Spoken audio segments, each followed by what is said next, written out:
Just had to do it again. If at first you don't succeed, just do it again the exact same way, and maybe it'll work.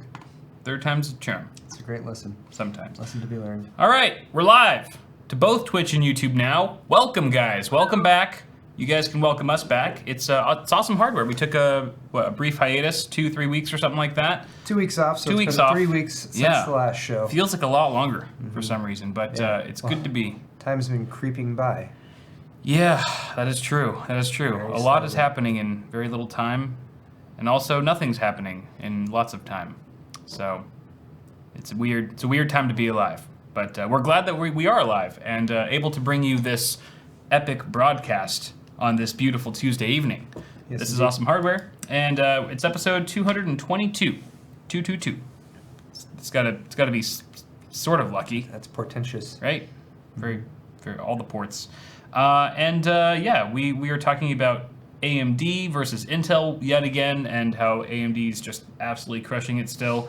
We're also going to be talking about DLSS 2.0, NVIDIA's new trick up its sleeve. That's not really new, but it's kind of newish because they fixed it. All the problems that were, we'll get into it later. And then folding at home. Everyone's folding, including Paul, including Linus. I'm folding right now. All the people are folding. He's folding in his sleep, quite literally.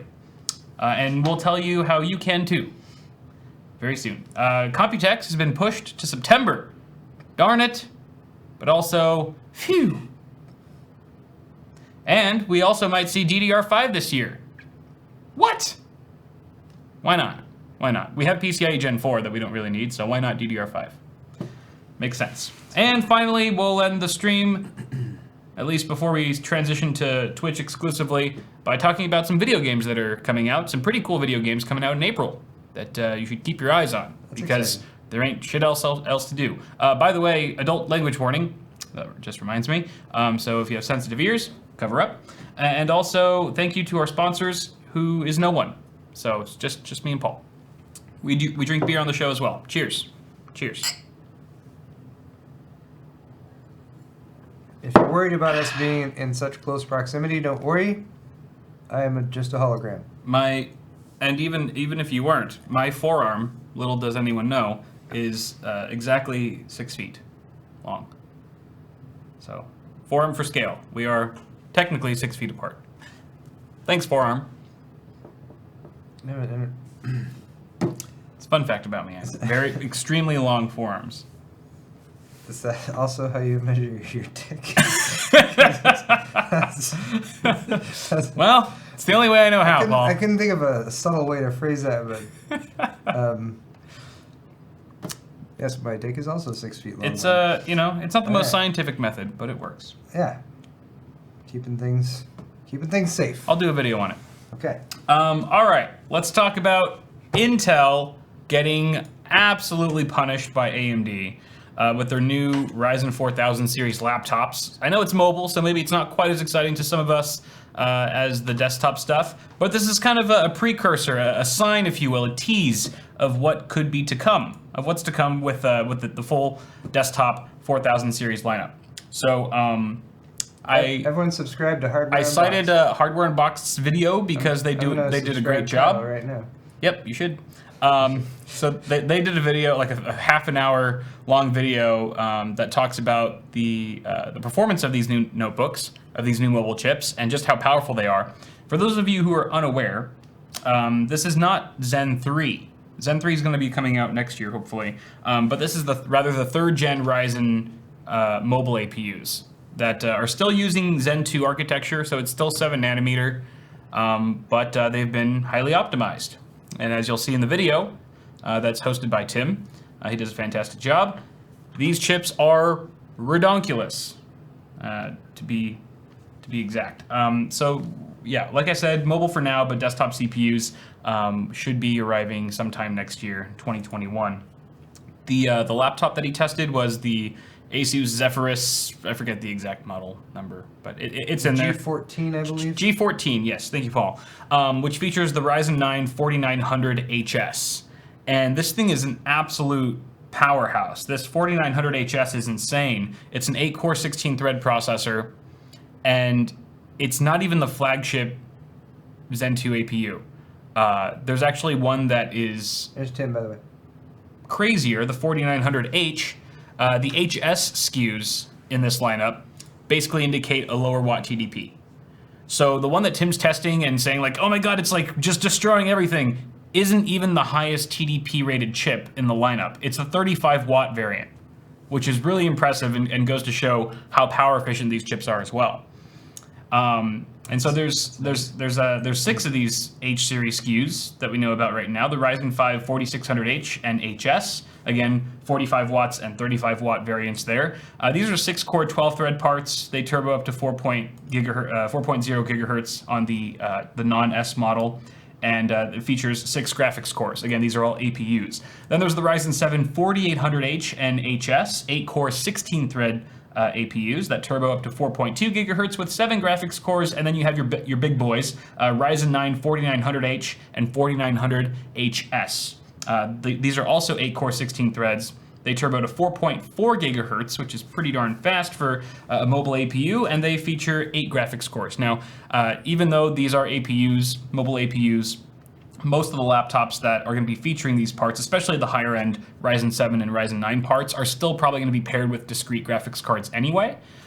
So you know, you're probably going to be able to leverage the APU, integrated graphics in other ways besides gaming. And we might talk about that later, but Toast. Toast, yes, absolutely. Toast and what? Toast. Just trying to keep up with chat. Toast is basically what Intel looks like in all of these benchmark graphs. There we go. Yeah, right? Yeah. Great setup there, Paul. And it shows, like this chip dominates in Cinebench R20, both single and multi-threaded tests. It's roughly 35% faster than the 8-core Core i9 9880H in the multi-threaded test. 35% faster. And that chip from Intel, that Core i9 chip, which is also a mobile chip, has a 90 watt TDP. So not only is it beating out Intel, but it's doing so in a much lower power envelope, which is super impressive. The 9880H? 9880H. This is 45 watts. 9880H. What? Well, that would make sense as it's the one that they're comparing it to. I just happened to have been paused on this right as you said that.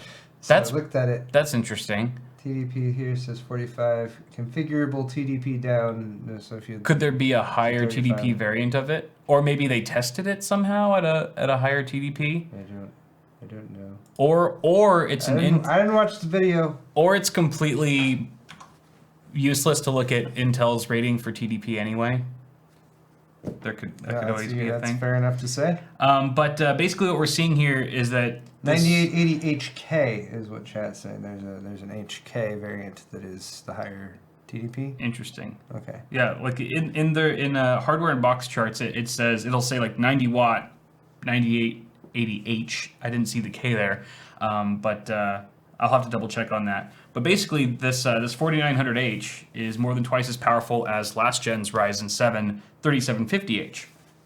So I'll say that again. In one generation, this Ryzen APU is more than twice as powerful. In one generational leap. Like, that's a crazy generational leap. 2.5x gen on gen increase in certain workloads with the same power envelope. That's really crazy. I mean, it was kind of hard. Tim sort of explains how he reiterates that the Ryzen 7 3750H that came out last year was kind of hard to recommend because it was still being beat out by a lot of Intel chips that were pretty equivalent in price and stuff. But now it's a completely different story. These new chips, these 4000 series APUs, are almost 3 times as fast. You don't get that kind of gain. You don't see those kind of gains in a year from any kind of silicon, whether it be a CPU, GPU, APU. I mean, you're seeing 15. You're lucky if you see 15%. You know, in single core uplift year over year. Well, that's what Intel has made us think is what is possible, but more than that is actually possible. Indeed. According to this. Well said, Paul. Well said. I try to dissolve things down to their essence so that they can be consumed. I would say that kind of explanation is essential. Yeah, It's essential to discuss the essences the word I used. of essential things. So if you continue looking at the benchmarks, you'll see that this AMD APU just crushes everything. Overall, it's 35% faster than the Core i9 9880H, which is sort of, Intel's leading mobile chip right now. Super crazy. And just ridiculously power efficient, which is great for a mobile chip because that means better performance overall. It's going to generate less heat, so it can boost higher for longer. And that also means better battery life in case you are having to operate untethered. So altogether, very impressive stuff and really a great showcase for what's to come next year when we see these chips as desktop CPUs, desktop processors. That's where the good stuff is. But I mean, I'm convinced that the next laptop I get, whether it be for gaming or editing, is going to be one of these Ryzen APUs because they also do extensive Premiere testing in this video. They cover everything, all the things that you want to know, and even like the Premiere rendering times are much better than the leading Intel equivalents. So very impressive here. I don't know if I have much else to say about that, but I thought the G14, the Asus Sepphoris G14 was pretty badass when I saw it at CES. Yeah. It looks different. Like they kind of went with like a more retro look for it. It kind of looks like it's a kind of two-tone. It almost reminds me of some of the designs for some of the old netbooks that I've seen. But I thought it, but I liked it. It looks very understated. Like you wouldn't look at it and be like, that thing's powerful. Unless you get the one with the LED display on the back, and then you can put a dick butt there and stuff, which is fun. Ooh, dick butt. But like Intel hopefully has already received a significant wake-up call from AMD over the past 2-3 years with all the Ryzen stuff. But if there is something that's going to give them a kick in the pants, if AMD starts starts winning back a lot of market share in the mobile side for laptops and stuff. That's huge. Like that's pretty significant. And yeah, that's because that's even more. Like both companies, or at least Intel, is selling more mobile processors than they are desktop processors right now. I believe so. So I mean, I could easily see an exec saying like some just like exec at Intel. I don't have the numbers here in front of me. Right. But I would imagine that laptops are much more popular these days than desktop PCs. They have been for a while now. I would think that the sales are mostly in mobile's favor. And I could see some like exec at Intel or like a board meeting like, oh well, and AMD can have us with the desktop stuff. We'll catch up to them on the desktop side eventually, but we still dominate laptops and mobile, which is like 70% of our sales, so we're in good standing. But if AMD wins this too, then they're literally putting Intel on their ass with no category that they can actually lead in, which is that's gotta hurt. That's gotta hurt Team Blue pretty badly. And I'm sure that eventually Intel will recover and come out with some more competitive products, but if the desktop side of things is anything to go by, it could take a while. It could take a while for Intel to do that because they're such a huge company and it takes them so long to make any changes to anything. Probably has to go up like this infinitely long chain of command just to, swap out a roll of toilet paper in the bathroom at Intel. That'd be a good parody. Like trying to do the most like minuscule, minute thing at Intel, and it's got to go up like this ridiculous chain. And by the time it comes back, it's like the situation's completely changed. And paperwork and right. Can I borrow a paperclip? All right, we're gonna put a word in to management, and then he's gonna have to go to his boss. Anyway, I'm getting off task. Getting off topic. I think that's a good idea. I think you should pursue that. Yeah, I'll think about it. Do you have a book with ideas where you write stuff down like that when it pops into your head? Where you like? I have a Google Doc. I have a Google Doc called Video Ideas, and a lot of the ideas on there from like a year ago plus that I'm like, I'll get around to that. I had something like that I wrote like when I was in college and stuff, and then I found it years later, and I looked at it and I was like, a lot of these are really stupid, really stupid ideas. I definitely have those too. Like I've crossed off a lot of them. I'm like, no, that was never a good idea. The one that I did have that they're starting to do now was an idea for like football stadiums and football, soccer, any kind of big sports stadium. Was to have an array of This is after like the Matrix came out. Okay. To have the array of cameras around the entire stadium recording the entire time. So whenever there was action, right. You'd have the cameras recording, so you can do the simulated 3D wraparound view, like whatever. Right. But also that it would be scanning, so you could like rebuild the play in I'm not describing this right. You could rebuild the play in like a 3D engine.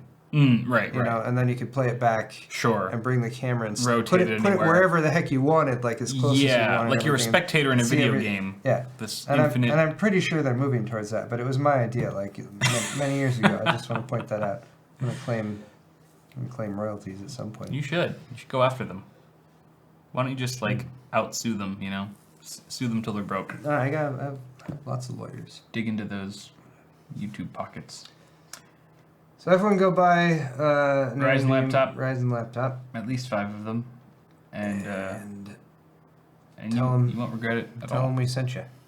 Yes, use our affiliate links. All right, let's talk about NVIDIA. Team Green. We've talked a lot about Team Red and Team Blue. Let's give the green guys a little bit of attention here, because without them, we wouldn't have RGB.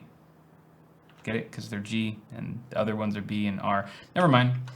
Bad joke. DLSS 2.0, I am a robot, is the new version of DLSS that originally came out roughly a year ago. When the original DLSS came out from NVIDIA, it was the first time that anyone had tried to really leverage artificial intelligence to aid in GPU rendering. And this was with the primary purpose of offsetting the traditional anti-aliasing methods, which are generally very resource intensive. So it was all about smoothing out edges and making the image look better overall, improving image quality, but also boosting performance and not having to lose precious FPS at the cost of that. At the Looks expense better and you get a higher frame rate. There it is. That's a good selling point if it works. Absolutely.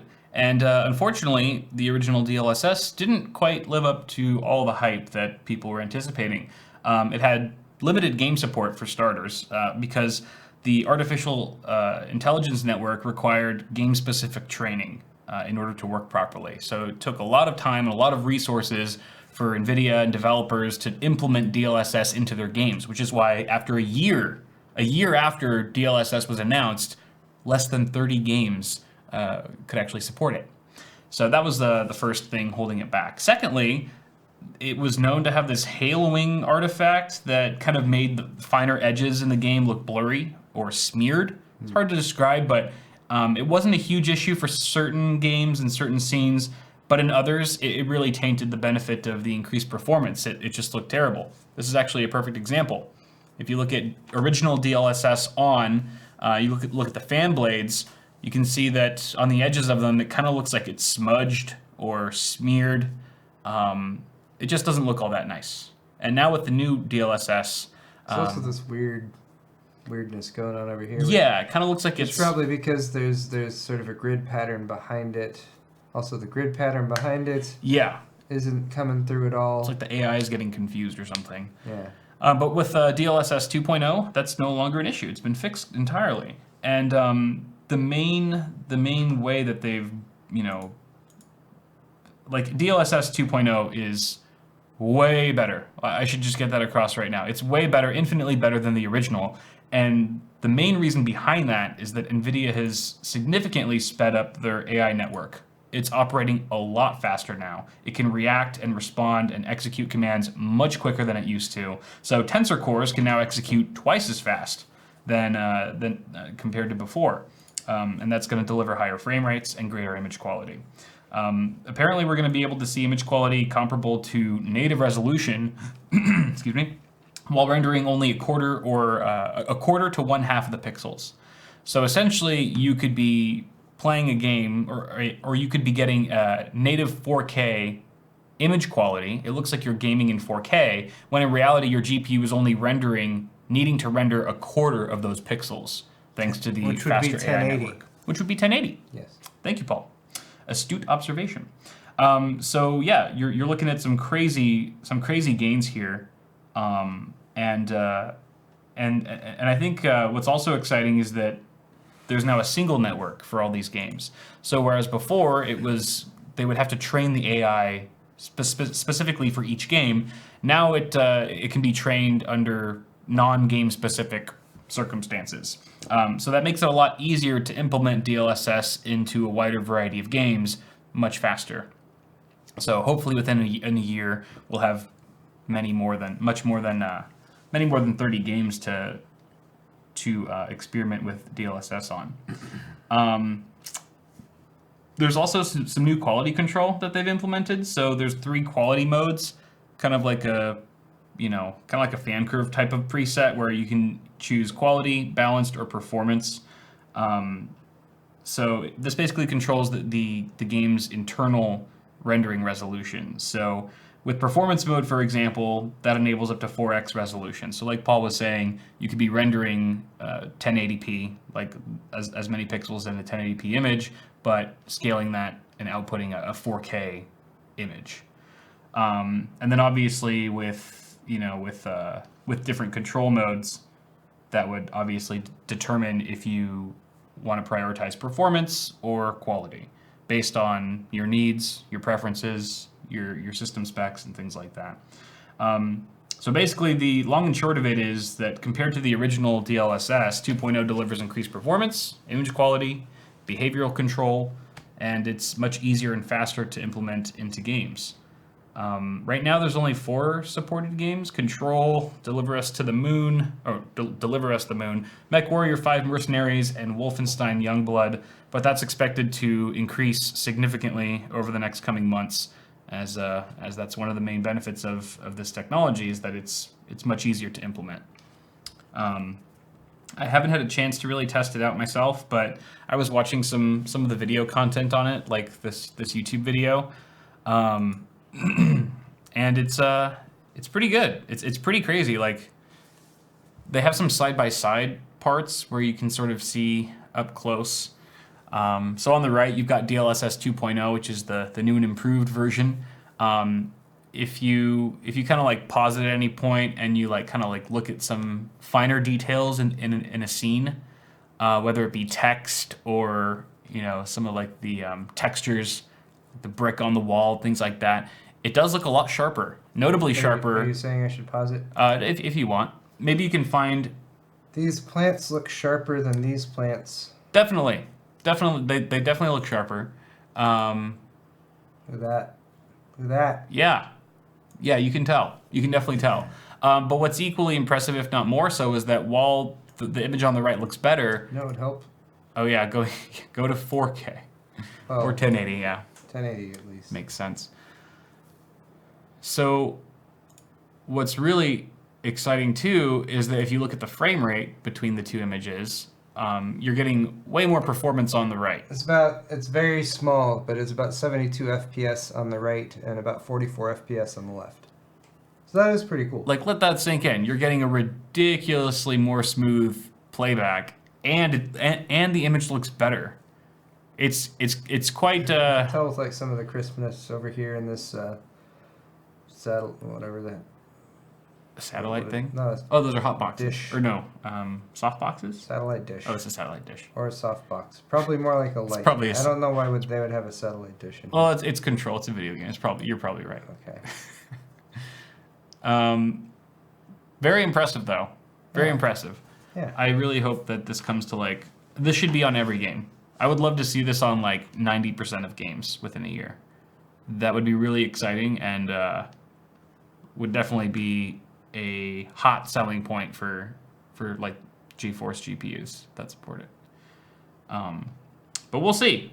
Good job, NVIDIA. They really took all the criticism seriously on the first round and made something good with it. So thank you to all of you who bitched and moaned about it, and all the tech reviewers who made articles about it saying this sucks, do better. Because hey, look at it, NVIDIA now. They really turned over a new leaf. We owe you a great debt. Indeed. We'll call you Daddy. And when I say that, I don't mean to imply that we actually owe any money or anything like that. Yeah, it's no. more of a Good. It's more of a You need to specify a that. metaphor for. Yeah, it's a metaphor. I don't want any like Goodfellas showing up on my doorstep tomorrow. Hey, where's that debt you owe me? We're here to collect our DLSS 2.0 money. Paulie Jr. said that from a 6 foot distance, of course. From a 6 foot distance. Right. All right. Yay. Speaking of 6 foot distances and the stupid reason why we have to do it and keep it is the folding at home phenomenon that has been blowing up recently. In order to fight human malware, the folks over at Folding at Home have grown their community so much, in fact, that it's now more powerful than the world's top 7 supercomputers combined, which is insane. So I should probably start out by briefly explaining, really quickly, how Folding at Home helps fight human malware. This is just sort of like me paraphrasing the article here, but basically human malware, which I would imagine you all know what I'm talking about when I say that now. It infects people when it's protein. There's a protein on it, on the surface of human malware, that binds to a receptor protein on a lung cell in a human. That's how it infects people. A therapeutic antibody is a type of protein that can block the viral protein from binding to its receptor, preventing infection. Makes sense, right? In order to know how to develop that therapeutic antibody that'll prevent infection, researchers need to better understand the structure of the viral protein and how it binds to humans for infection to occur. The funny thing about proteins is that they're not static, they're not stagnant, they move around, they're finicky, they're antsy. They're like all of us, in a self-quarantine. We get antsy, we move around, we fold, we unfold. Proteins move all over the place. They take on numerous shapes in millions of possible combinations. So Folding at Home people basically use their computing power to number crunch. And this number crunching is basically simulating all the different possible models of proteins, the way that proteins can move and bend and fold and shape. It simulates all these possibilities in order to help researchers narrow down how the viral protein behaves and how to beat it. So, and it works. For I think in 2013-ish, Folding at Home was able to find a therapeutic antibody for SARS in this way. So everyone's doing it. Everyone and their mom is hopping on the folding bandwagon, and it's for a great cause that is a global cause. We all have this common goal, this commonality now, and it's really cool to see everyone coming together. And the numbers are really telling here. It's now generating, the Folding at Home community in total is now generating 470 petaflops of raw compute power. I have an update to that. Do you? Yeah, because this article's 10 days old. Oh, perfect. They're now in the exaflop range. Holy crap. According to Guru of 3D as of yesterday. That's awesome. They've passed 1.5 exaflops in compute performance. Dang. Which is more than 3 times the pitiful 470 petaflops that was being reported. In just a weekish. Yeah, 10 days ago. Holy moly. So thanks to everyone who's jumped in to help here. Yeah. And to put that in context, the world's fastest and most powerful supercomputer is only, it's like 170 petaflops or something. Oh.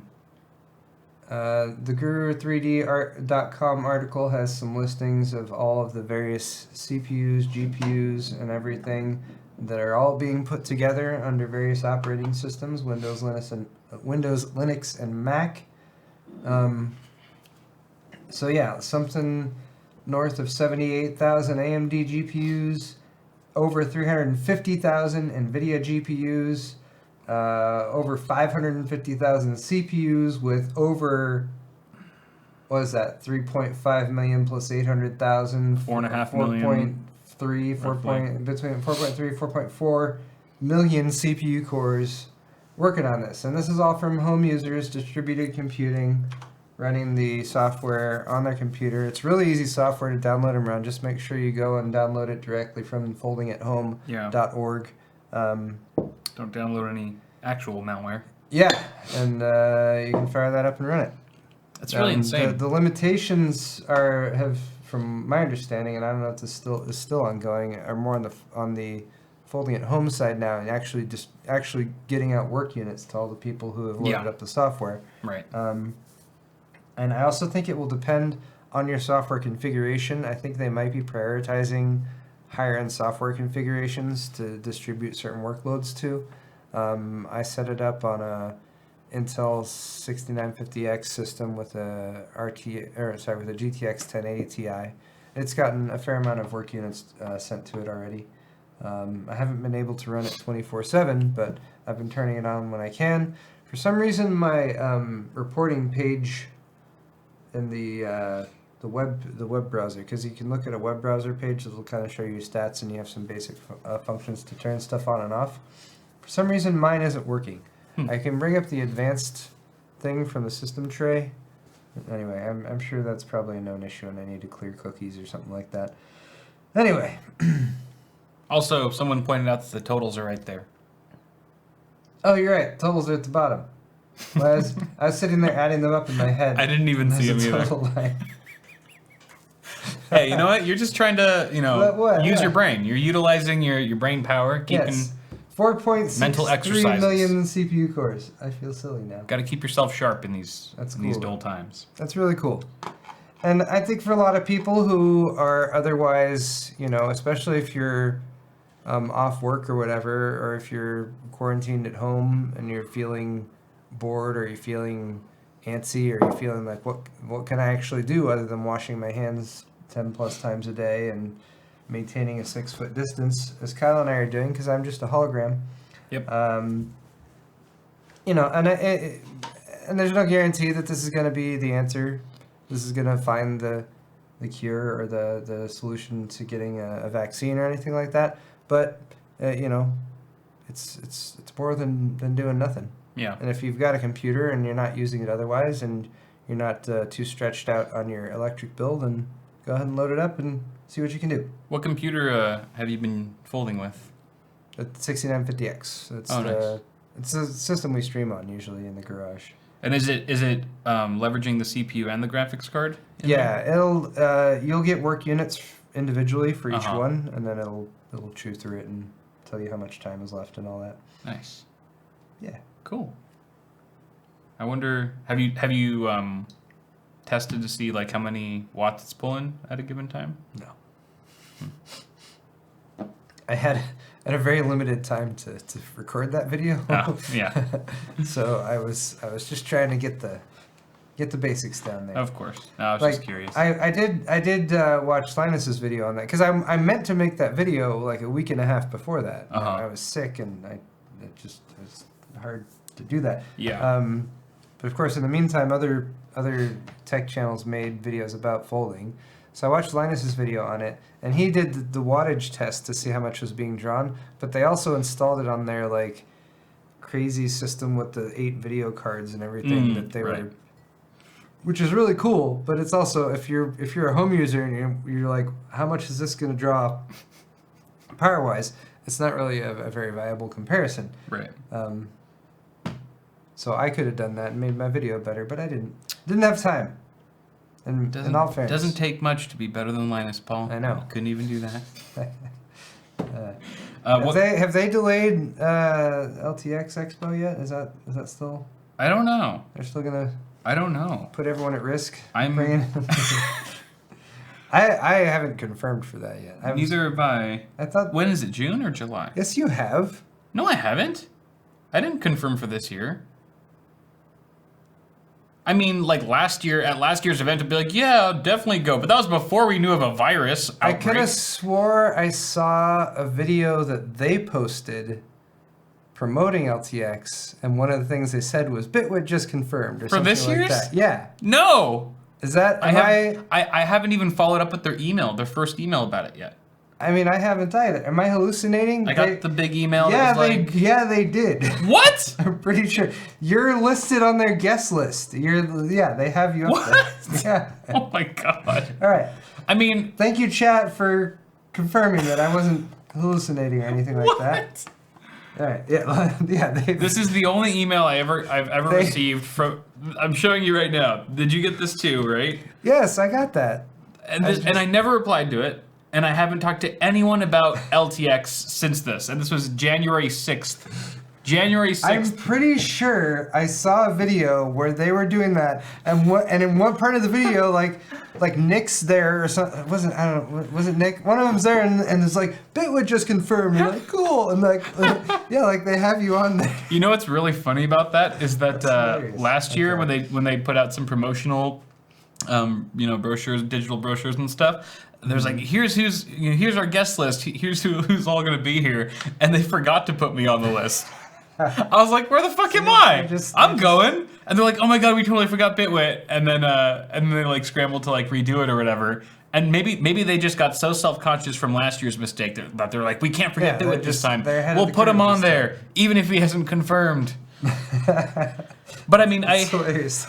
No, I assumed based on that you had gotten in touch with them and confirmed. That's really funny. I mean, I'm not mad or anything. Like Heather didn't or anything? No. Okay. To my knowledge, neither of us have talked to anyone at LTT about it.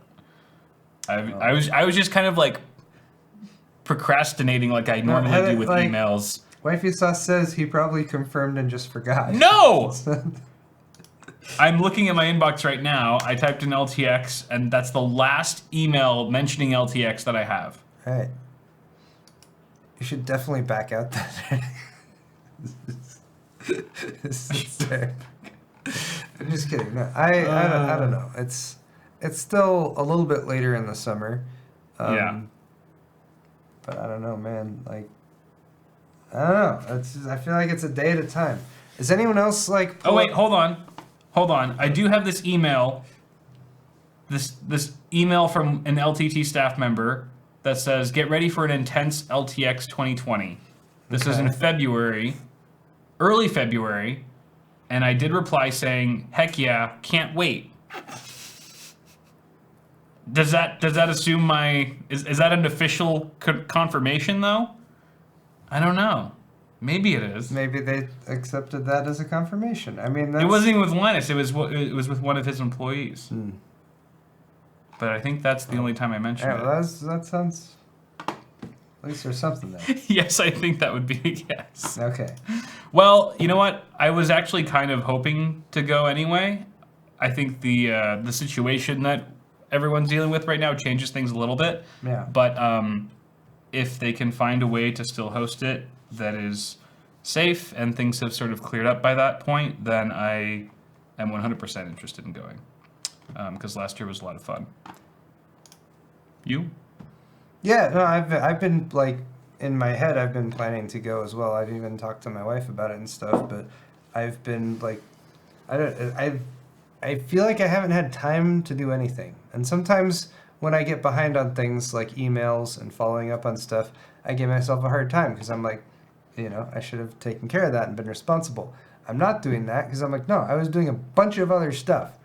I haven't confirmed or answered a bunch of other emails or done that sort of stuff. Yeah. Because I'm doing other more vital things to like my life, day-to-day living and everything for my family. So yeah, I've been intending to confirm and stuff, but then, over the past few weeks it's been like, well, is it even going to still go on? Who knows? I don't know. Yeah. Well, because it's normally in July, right? No, I'm not. I should not be on that list because I absolutely have not confirmed or talked to anyone about it. Are you on the list? No, people are saying on the guest list I'm not there, which I shouldn't be. I never told them I'm coming or asked about accommodations or if they're still going to give me that big bag of money again. Oh, it's in August this year. Yeah. Oh yeah, the big bag of money. That was my favorite. Big bag of money. That's my favorite part. That's nice. what keeps me coming back. It's the love of the fans and the big bag of money. Yeah. Mostly the money. Mostly the money. Screw you guys. But anyway, LTX. LTX. I hope it Cool. happens, and I guess I'm going. Speaking of things that we were expecting to be pushed back due to coronavirus, Yes, Computex. Computex. That was a segue. Yes, was a segue into the next. I thought we were pretty much done talking about that, though. I didn't really have much else to say other than We and I. We didn't talk about Computex. I guess, yeah. Linus derailed the whole stream, even without being here. He just has a special ability, that one. Yeah.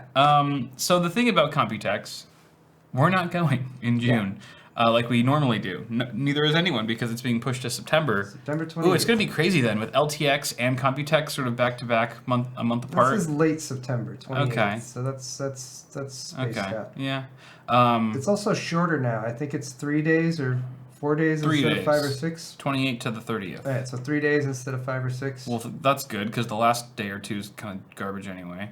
Computex usually is like Open it up. 3 or 4 days where it's industry and international attendees only, and then the last day or two they open it up to local attendees as well. It's terrible. I don't like the last couple days just because it gets a lot more crowded Bunch of and simps. kind of sweaty Hell is at simps. times as well. Yeah. Because it's also, it's in June. That's another reason why it's nice that it's rescheduled to September, though. It should be that time of the year every year. I've only been to Taiwan. It was like November once, and it was just for a layover. Like we had dinner, and that was all. Yeah. But it was so nice. I was bet. like, it's just nice. It'll be a lot nice nicer in September than it is Yeah, in so June. September is going to be like, I love Taiwan already. I've said this multiple times. I love just the weather. Taiwan, and I go there at the worst time of year every time. Yeah. So that means I really must like Taiwan because Totally. The weather's horrible. when Yeah, I'm I excited. actually go there. It'll be a nice change of pace and stuff. that's cool. But that also begs the question: what are Paul and I going to do in June if we don't have this giant tech convention to cover? What should we do instead? I think we should play video games. I think that's a good idea. Maybe do like another charity stream or something like that. Yeah, we talked about that. Mm-hmm. Now we have even more time to do it, so we should do a week-long charity live stream. Oh my God! Could you imagine? Could you imagine? It would take us weeks to recover after that. That would be imagine would after just- the first day, you'd be like, "Wait, what? What did we just sign up for? Yeah, we that'd be painful. We'll It's painful just perhaps thinking not about a week. I could see a week if you did like a few hours a day hours, or something. 4 to 6 hours a day. or Yeah, something right. Like that. I mean, most of the people watching probably just game that much anyway. Yeah. But a lot we'll of figure something out. professional live streamers are just like, "What? That's my schedule." Exactly. Oh, you mean work? You mean just showing up to work? Bunch of slackers. So yeah, we'll figure something out, guys. But I'm also wondering if this is, well, I know this is probably going to delay lots of launches too, because a lot of vendors rely on Computex. They use Computex as a platform to launch a lot of their big products, or at least announce their big products that are going to launch shortly after the event. So I think that's going to get pushed back too, especially with all like shipping delays and everything that's going on. A lot of manufacturing has been delayed because a lot Yeah. of factories had to be shut down and stuff like that. So a lot of this just goes. A lot of stuff is just being pushed back. Right. If that's how we're gonna deal with the logistical side of coronavirus and everything, then as long as everyone's pushing stuff back, then you just gotta wait. Just gotta Yeah. wait a little longer. Yeah. You can't say the word. What word? The Voldemort word. What? The demonetization word. Oh, coronavirus? No! What? Shut up! Yeah. We already said that multiple times. Did we? Yeah. Oh, and crap. and everything's not getting demonetized for that anyway. Oh, it's not? Anyway, yeah. Stuff's not. I didn't realize You that. still can get demonetized for it. Uh-huh. So it's still light touch and everything, but everything's like my Really? Well then. my folding video, which I obviously That's did good news. mainly for personal gain and profit, Of course. is still monetized. Oh, cool. But I You it's- I didn't do shield them. I left the in-page ad monetizing and the pop-up monetizing. I took pre-rolls off of it. I see. I hoped that was a nice in-between me like being like, I haven't been able to make videos. I need some sort of anyway. Well, that's good to know. I'm glad that YouTube finally stopped punishing people for saying it. Yeah, I think it's enough time went by that most people who are paying attention, which is mostly everyone, I think, because coronavirus is a global thing, Yeah. have, they kind of understand it, so it's not, I guess, so the True. misinformation going out about it now, Yeah. people are already informed otherwise. Right. There's a better mainstream grasp on it. Yeah. That's true. Okay, cool. Coronavirus. Ooh, that's so liberating. just say it loud, say it The proud. next 30 minutes of the stream will just be me saying coronavirus repeatedly. Let's move on to our second to last story here, which is DDR5. What? Because what could be better than DDR4? DDR5. Mark Greenberg, who's an expert from Cadence, says that 2020 will be the year for not just coronavirus, but DDR5. Which is exciting because a new DRAM only comes around every 8 to 10 years. But how long have we had DDR4 for? DDR4. DDR4? When did it launch? Did it launch with Z97? Z87? Because I know Gosh, I should know this. Z77 had DDR3. Yeah. Was it Z87 or Z97 that we switched to it? Or Z170? Wow. Maybe I'm not giving it enough credit. Yeah, I think Z170. Okay. X99. I think it started with X99. I think X99 was one of the first platforms to have DDR4. Right. Consumer-wise. And it looks like some Z97 boards accepted both DDR3 and DDR4, so there's kind of like a weird... We're going to have another one of those transition periods where maybe there's weird in-between boards that accept both types of memory. Right. Okay, so 2014, people are saying. X99, Z170, so roughly around that time period. Okay, thanks, chat. So it's only been 6 years that we've had DDR4, and apparently the average cycle for DRAM, new DRAM coming out, is every 8 to 10 years. So it's like Christmas is coming a little early, you know? It's kind of like... Is this going to be like PCI Express where they're like, PCIe 4.0, and now there's 5.0 and 6.0? Yeah. Like, wait, what? Why are they talking about 2 generations ahead? Or just dogpiling it on? It's all marketing. Bit, sorry. But point being, it doesn't matter because I'm a hologram. Are we going to have is DDR6 on the horizon too? Are we going to have like a year and a half of DDR5 and then DDR6 is going to come out too? That'd be silly. Make me feel like the new standards that's how they should do it. Just to confuse people, just to fuck with people. Everyone's going to upgrade to the DDR5 modules and be like, all right, I'm set for a few years at DDR6.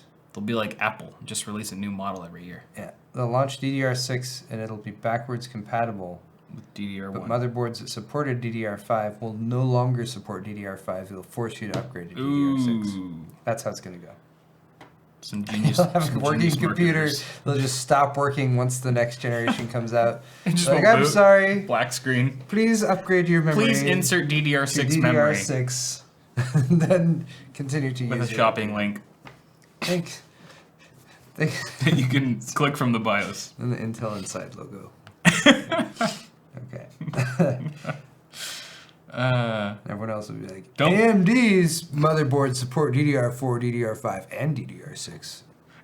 You know someone from Intel's watching this right now going, can we hire this man? He's a goddamn genius. That's the plan. Shut up, Paul. You're giving them ideas. So DDR5, it's going to be the world's first DDR5 7nm silicon IP. And JEDEC, JEDEC, who's the company that creates these standards, they're not even done developing the standard yet. So they're really fast tracking this, it seems like. The initial value proposition of this new memory standard is most appealing to the enterprise, cloud, and big data applications. But it will eventually trickle its way into the consumer world, as they all do. Servers, however, with DDR5 will initially ship with 4800 speeds. That is the introductory speed for DDR5, at least for enterprise. It doesn't say if that's also the same for consumer, but I would imagine it's possible. These speeds will, of course, go higher. However, for DDR4, we introduced it at 3200. Right? I think it was 3200. 2133. Oh, 2133. I don't know where I got 3200 from. But obviously, there's a lot of DDR4 sticks that are much higher than that.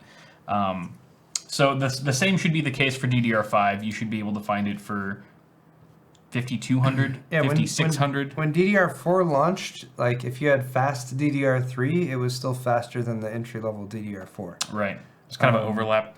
Yeah, but you always have to consider that memory speed is also going to be a factor of memory cache latency.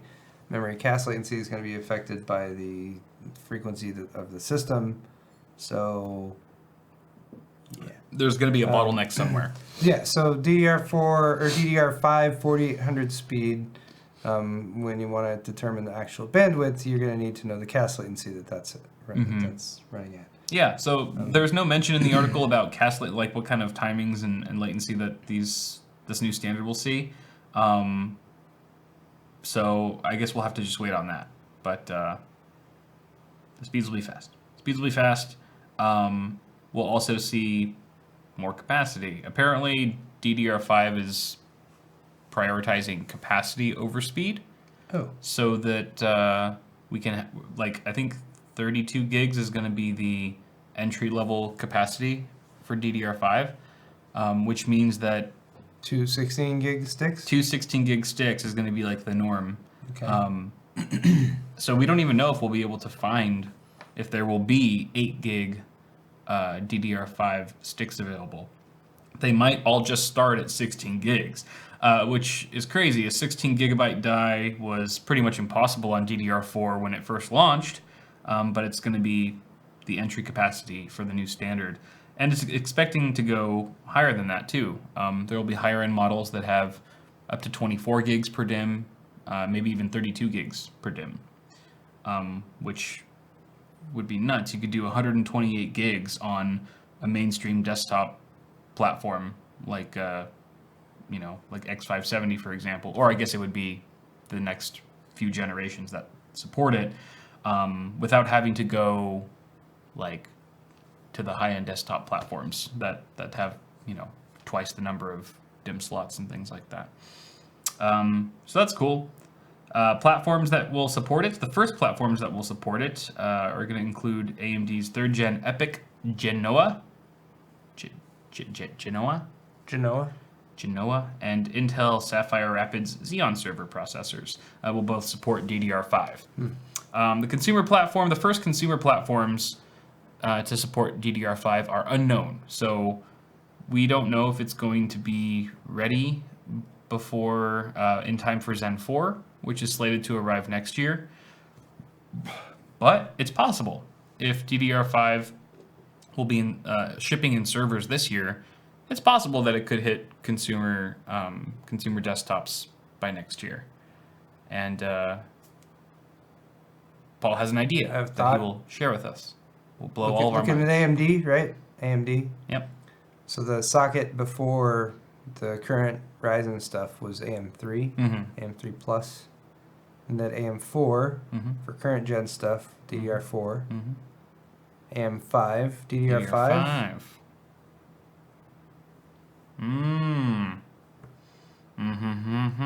That would be sort of a premium selling point of the new platform, because even if it's going to be forwards and backwards compatible with existing CPUs, that could be like that sweet selling point, kind of like PCIe Gen 4. I sincerely appreciate AMD's dedication to their current platform and maintaining backwards compatibility there. I think that's something I've praised them for, and I will continue to do that.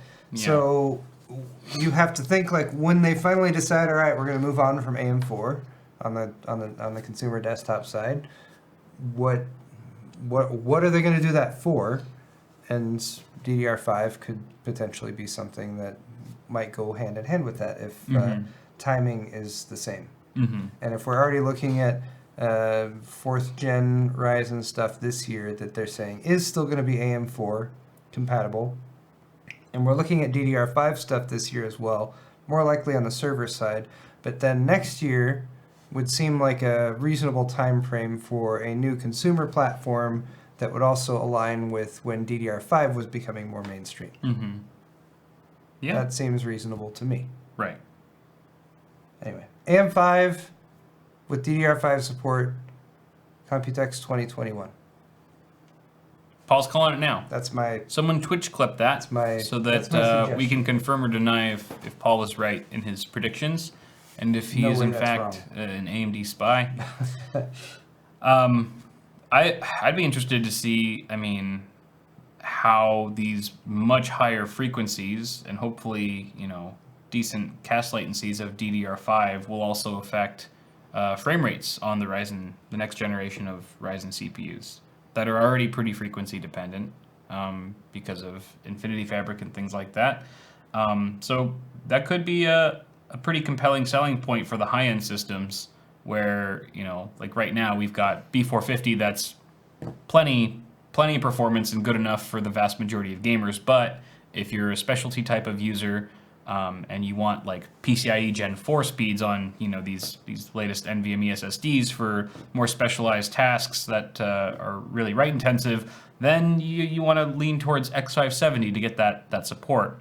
We might be able to see the same thing with DDR5, but maybe on the gaming side, where B450 or B550, whenever that comes out, is plenty fast. But if you want 15 to 20% more FPS in game because of your super fast DDR5 memory, then you upgrade to an AM5 platform, something like that.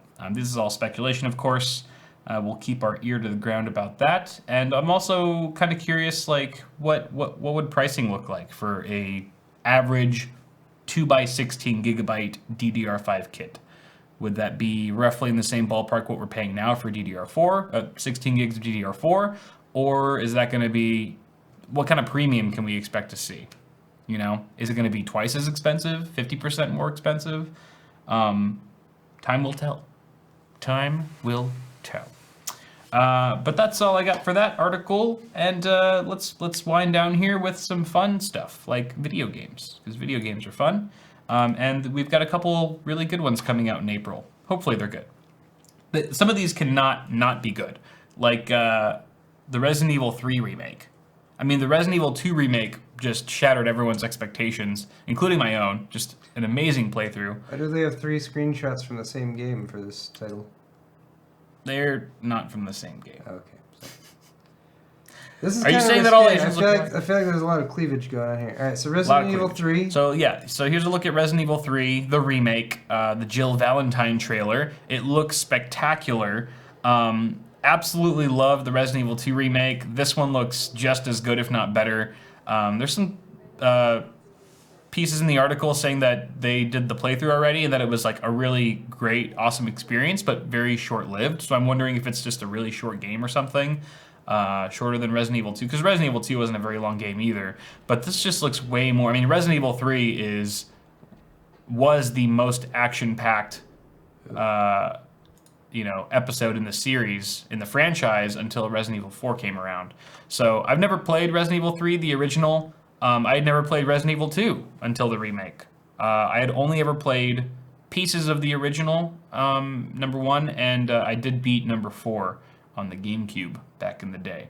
But I was pleasantly surprised with the number 2 remake. Number 3 remake is coming out April 3rd. That is in 3 days. So that's very soon. Yeah, grab a bucket, because you will probably shit yourself while playing the game. It's probably terrifying, as they all are, with all those great graphics and stuff.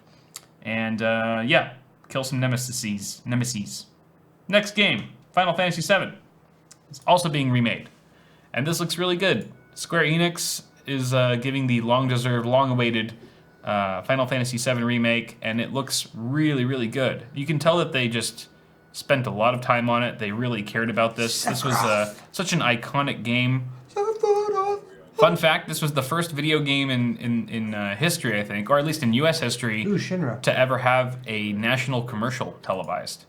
Yeah. I remember seeing it when I was growing up, and I was like, whoa, it was amazing. But I never actually had the opportunity to play the game. I will definitely be giving this a shot. This looks super cool. Do you have a PlayStation 4? No, I don't have a PlayStation 4. That's what you need. Because that's coming. It's coming out for PlayStation 4 first. PlayStation correct? 4 on April 10th. I don't know when the rest of them are coming out. Okay, so it'll probably be a while before it hits PC, but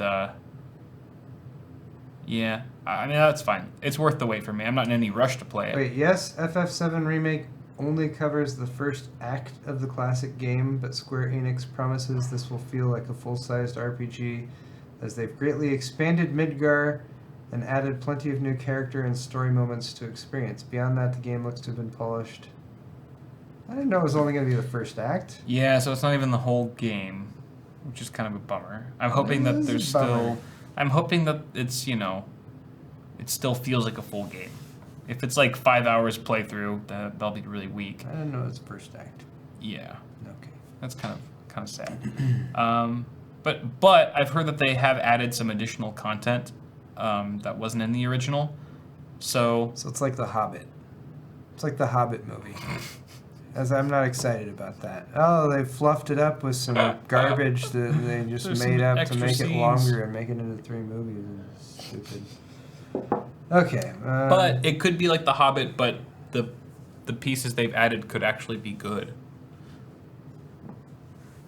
Although, if you're very sentimental about the original, then nothing will probably ever live up to that initial experience. You're chasing the dragon at that point. Everything I've seen about it has looked really good. Like, I like all of the visuals they've done for the updated characters, and you compare them to how they looked on the PlayStation 1 or whatever, the Final Fantasy 7 or yeah, they were just boxes. Yeah, they were. It's really, really dated. Like, I have fond memories of the game, but you try to go back and you play it, and I was like, oh my gosh, this is really old graphics, and they're very boxy and stuff like that.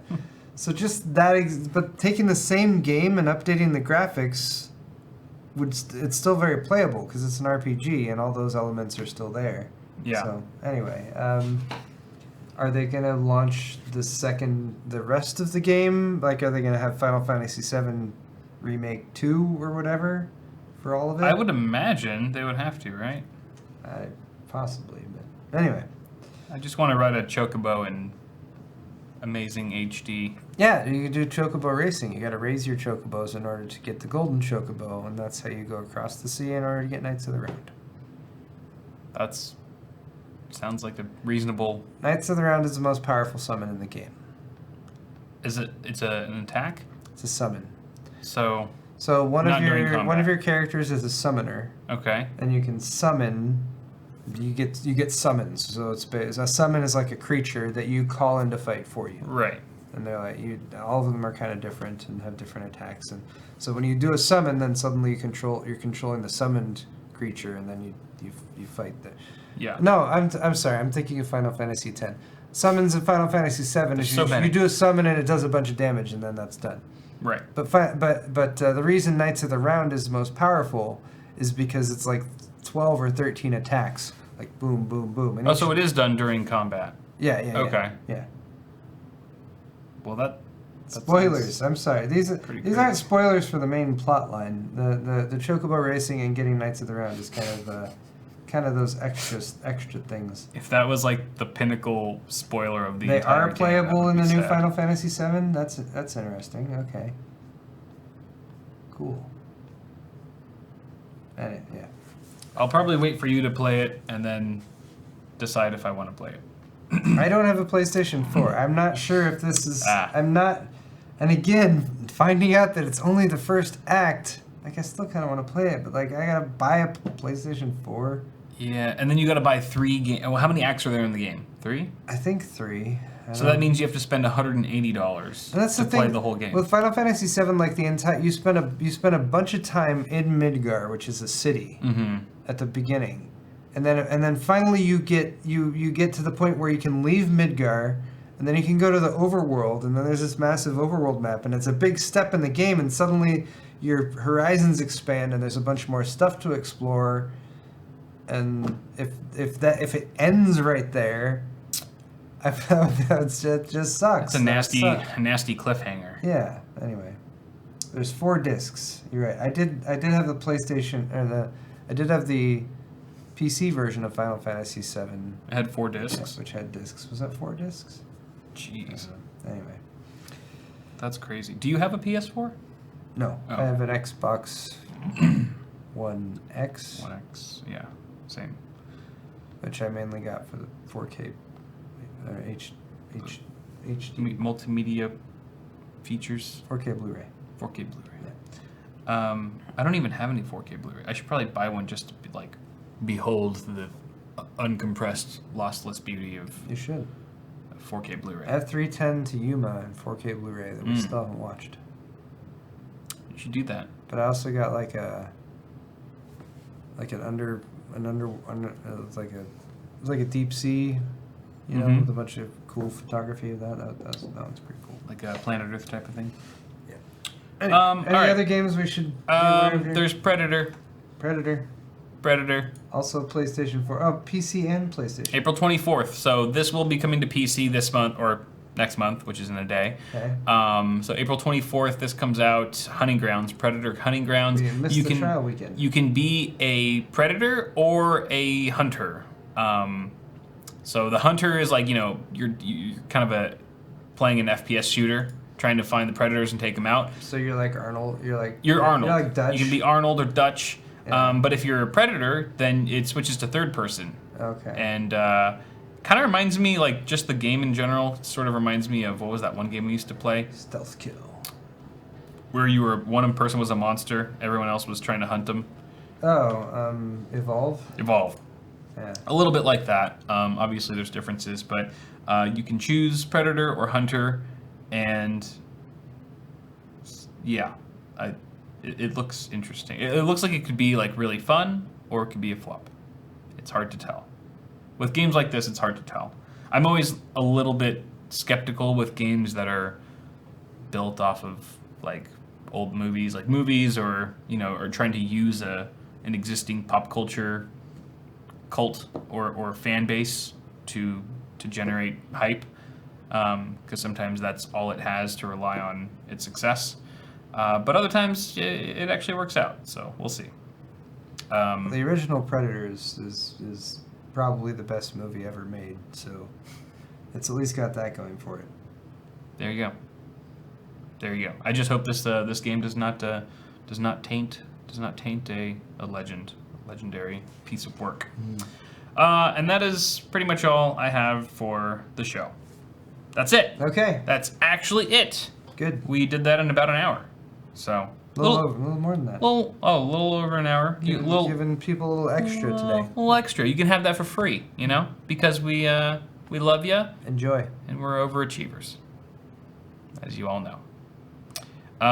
We could play some video games now if we want. Yay! Okay. But we'll do that on twitch.tv/awesomehardware. So you guys can go there or follow the link in my video description on YouTube, because we're about to cut here on YouTube, and we'll see you there in just a minute. Bye, everyone. Goodbye. Stay safe. Watching. 6 feet. One Kyle's forearm length apart. You know what we could do? Wait, no, I didn't. Never mind. Never mind any of that. What?